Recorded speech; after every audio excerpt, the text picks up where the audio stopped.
and welcome to... Take that again. Hi, and welcome to Great News. I don't know why my voice does it. I may go through a body change here in a few minutes. Nice. Welcome to Great News. This is where we focus on stories of people who restore your faith in humanity. There are actually loving people doing loving things all the time, and we're not aware of it. So we try to bring you as many of those stories as we can. And if you like this podcast, please subscribe and let your friends know about it. And Mike usually will start us off with an intro. Now, I'm not positive if this is too hard, but I would like to, and God rest his soul, and I forgot his name, I would like for you to do the guy that does Humpty Dance. Oh, yeah, Shock G. Shock G. Excellent man, by the way. He used to come into Loveline. Did he? Dr. Drew loved Shock G. He was a really nice guy. By the way, you can all thank Shock G for discovering one Tupac Shakur. Is that right? Tupac's first verse ever was on Same Song by the Digital Underground, and he was a backup dancer, tour dancer for Digital Underground, and he was always saying he wanted to be a rapper, and Shock G was the one who kind of like cultivated. Wow, I did not know that. All right, stop what you're doing. All right, it's an intro. You know, it's an intro. I got a big nose. It's an intro. So say hello to the happy, goodbye to the blues, because Kevin and Mike, they're here to do the great news. Very nice. Thank you. All right, my first story is incredible. It's incredible when you see what advances there are in medicine that are incredible. And this is a boy who's 12 years old, whose life is living in a wheelchair. That's his life, because he has cerebral palsy. And his name, the name of the company is Marcy Bionics, and they designed a kit for this kid for the first time. His name is Jorge Alejo, and he's 12 years old, and he's greeted with applause as he walks into a room where his friends were waiting with an exoskeleton. Oh my God. So his biggest ambition in life is to stand up and walk to his roommates and play with them. And to do so, he was placed into a state-of-the-art exoskeleton that has changed his life over the last 2 years, and which could offer millions of children's previously unthinkable degree of movement. It actually surrounds his body, reacts to his body, and helps him with the parts of life that he can't do. Oh my God. Isn't that unbelievable? The name of the company, again, is Marcy Bionics, and they designed the exoskeleton to be the only pediatric exoskeleton in the world that allows a child to move around freely.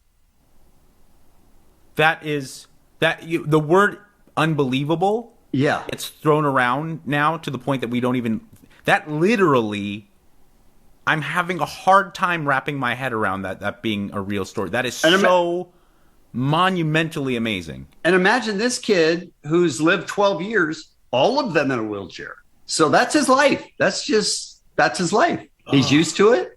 Imagine how mind-blowing it must be for him to be able to stand up and walk into a class of his friends and play with them, which he has always wanted to do. That's a crazy medical breakthrough that I just love. That is, and God bless everyone involved in that type of cutting-edge science, because that is just, geez, it changes lives. The only problem with that story for me personally, I'm not saying there's anything negative about it, is I read too many classic sci-fi books and stuff, and right. I'm already seeing how they're making the mech super soldier, and the world's going to end by a bunch of android robots just destroying everything. Right, but that's your ridiculous imagination. Yeah. This is reality, and it's a kid for the first time getting up and walking into a class and playing with his friends. God damn it, Kevin!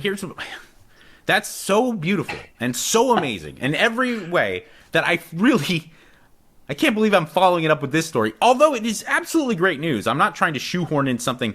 It's so funny, right? And it's so effective that it will uplift anyone who watches this. And now, normally, I have a real problem with the people who they label it a prank and they put it online, and it's really just you ruining people's day. Right. Yes. I hate that. Like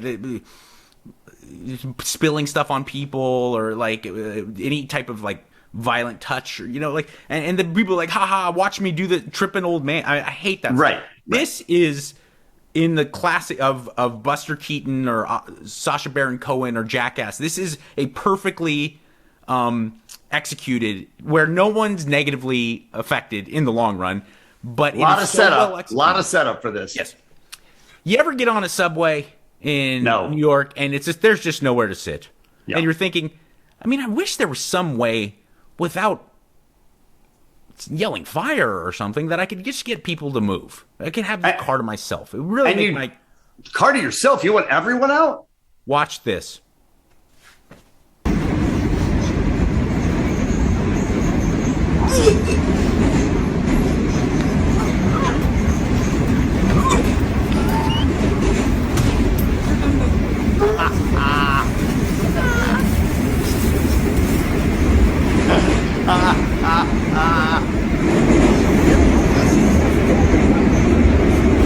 That is fine.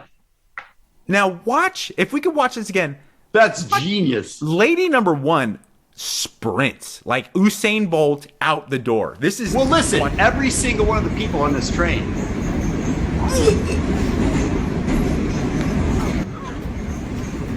Gone.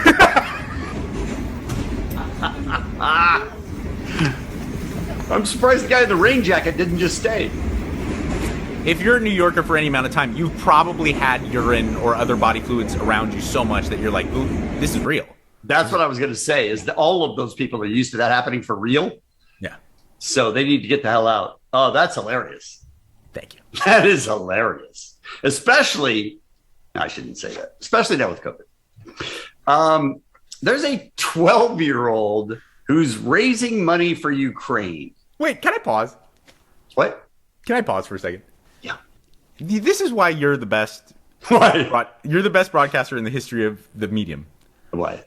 Because as you've done for as long as I've known you, for 20 years of broadcasting with or alongside you, you followed up, no, I shouldn't say that, with just saying it.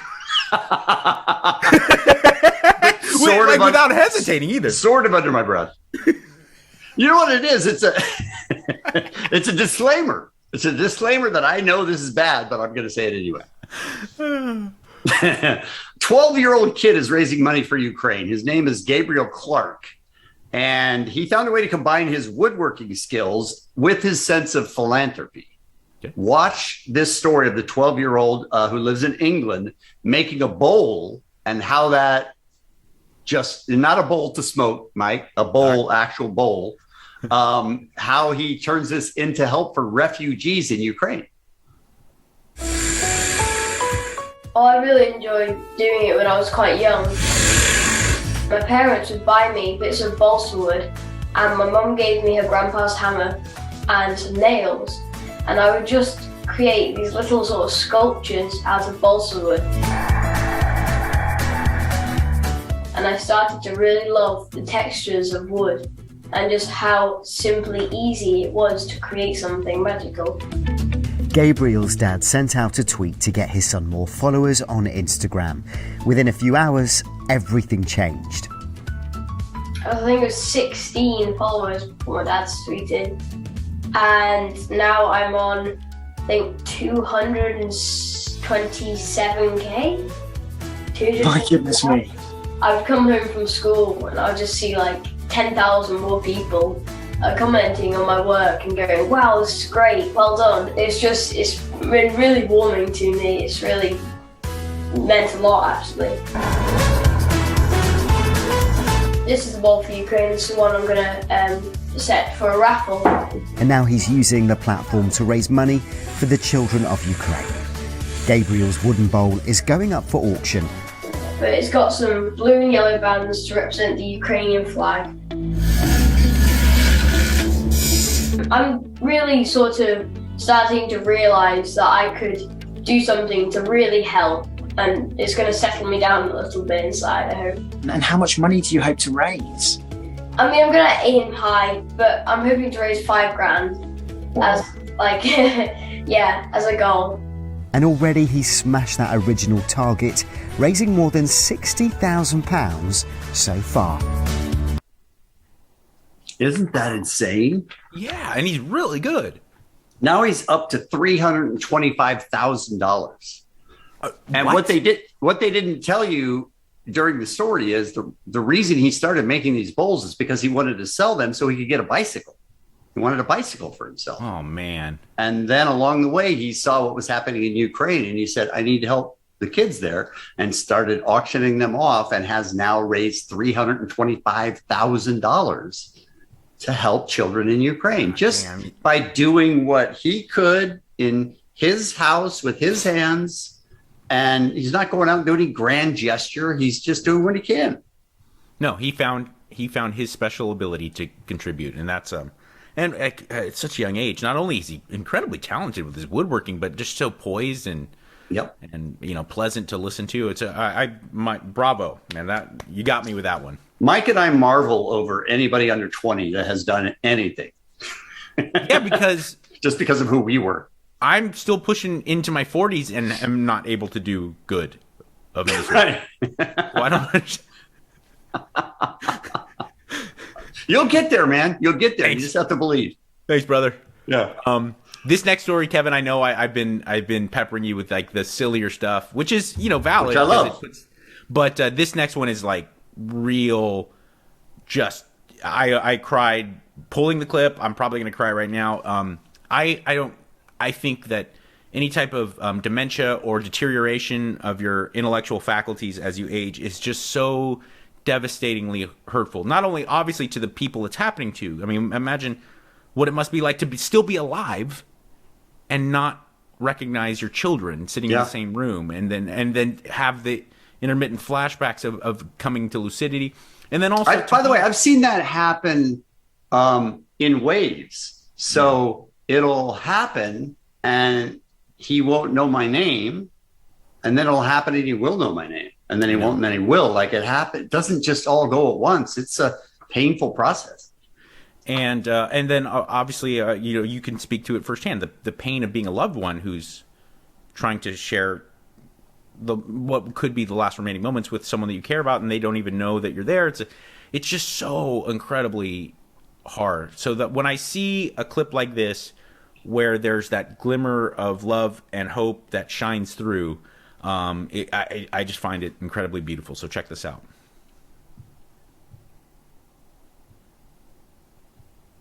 So check this out. What did you say? Come in. Hi. Hi. How are you? How are you? I'm fine. You're fine? Yes. His 90th birthday. You recognize me? Do you know who I am? Joey. You're my Joey. Yes. Hi. How are you? I love you, my Joey. Okay, here we go. Good. I'm gonna be 90 years old. That's why I'm here. Yeah, good. That's why I'm here. For your birthday. Yeah. You're gonna have a nice birthday cake. Wow. So it's almost like science fiction, where when he walked in, it could have been, and she was like, "Hey, how you doing?" And then he just passed one little thin layer where she was like, "Oh, it's you." It was so crazy. Yep. I have a story somewhat like that about my dad that I've never told. He was on his deathbed, and they expected him to pass any time, and he had been out in a coma for, I don't know, 3 weeks or something like that. And he looked pretty bad, so we didn't want the kids to come in and see him that way. So we sort of tried to dress him up and make him look good so the kids could just come in and say hi. And when the kids walked into the room, he woke up. Oh my God. And he smiled and he shook all their hands, and they left. And then shortly thereafter, he passed away. That's it was one of the most miraculous things I've ever seen. That's remarkable. Yeah. So when you have something like that, where this guy, now you're my son and I love you, that's so beautiful. Wow. Thank you for telling that story. That's unbelievable. And honestly, it's stories like that where I go, I always kind of rolled my eyes at like the more, hippie, supernatural energy of the universe type stuff. But it's stories like that where you go, you know what? I don't know what it is, but there's something out there that we can't see, feel, touch that just that is kind of binding us. I can tell you that my dad was very religious and believed in God, and I 100% believe. And even with that, how did he nudge him awake? Like what? How does that work? From a purely objective scientific standpoint, that's almost impossible. I mean, it's like practically impossible, So it was really amazing. My final story is a marketing agency that had to pivot to help local nonprofits after losing work to COVID-19. There's a million stories about businesses going under because of COVID-19. Extra Special People is the name of it. It's a nonprofit that serves families with disabilities needing to figure out how to safely host its annual summer camp that provides care to 300 people and their families during the pandemic. So the nonprofit, which provides free legal services and social support to people experiencing intimate partner abuse, as well as landlord-tenant issues, needed to recruit more attorneys to keep up with an increasing debt load. And they basically just said, because of COVID, we're not going to get paid for our work. So let's turn and do something for other people. And we'll provide free legal advice, and we'll provide safe ways for them to interact with each other. And we're going to serve our community. And there may be a day when we make money, there may be not, but we're going to turn and do something for good, which I thought was really amazing. Again, a beautiful story. And you know what? It sounds kind of trite, but I hope when God bless them that they get back on their feet and they get to a place where they're, making capital again, that everyone collectively just supports the heck out of that company, because that is so freaking amazing. The company is Extra Special People, which is pretty accurate. Fitting name. All right, Kevin. Well, that's another great story. Here is another, I think, really kind of amazing story, and it involves the rescue of a helpless animal. And a lot of times when we highlight these stories here on Great News, it's typically in North America, so you see a deer, deer on the ice, a dog captured somewhere, or a lot of there's these wilder animals that get put in precarious situations. This is a 60-ton whale. I was going to say, I don't even know what animals weigh 60 tons. A 60-ton whale that was beached somewhere in Japan or Okinawa, so in that part of the world, and people worked tirelessly in huge teams to get it back to health and get it back in the ocean. Check it out.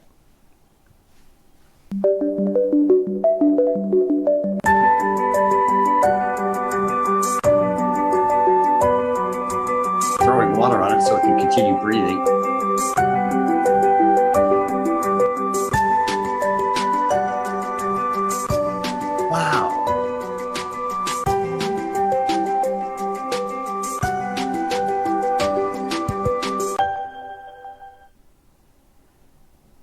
Wow, that's unbelievable. Without their help, that animal dies. It's unbelievable from the standpoint of just the love and kindness of doing it. It's also unbelievable from the logistics of them. Yes. If you have an elderly person or a person who's been injured, to get them onto a stretcher, roll them onto a stretcher is really hard. Yep. And that's a 150 to 200 pound thing. They did that with the 60 tons. Do you understand how huge? I mean, do you freaking understand how big that is? Isn't a car roughly a ton? A car's a ton, unless a really big car, a really like the old Tahoes were 2 tons, but that's maybe 2 tons, massive car, 60. Yeah. I'm sure they started with, all right, listen, push. And then they quickly realized, no, this is a mountain. We're gonna have to take another Some turn. guy like kicked it. He's like, "Come on, get going. Let's." Yeah. And then, so what happened was they rolled it onto like a stretch. I mean, with hundreds of people, got it to somehow roll onto a big tarp that they then connected to a giant, powerful lift that they put on like almost like a flatbed boat, sailed the thing out to the ocean, and then they plopped it over. And it's fine. Wow, that's beautiful. I love that. And I like that so many people had to come together to make that happen. That's great. I agree. That's great news. If you like this podcast, you please subscribe and let your friends know about it. The people you have in your life that you know could help, help with this kind of information. Let them know that it exists, and we appreciate that. Mike, I would like you to do one that you made me guess with a few weeks ago, and that's Tom Waits. Tom Waits.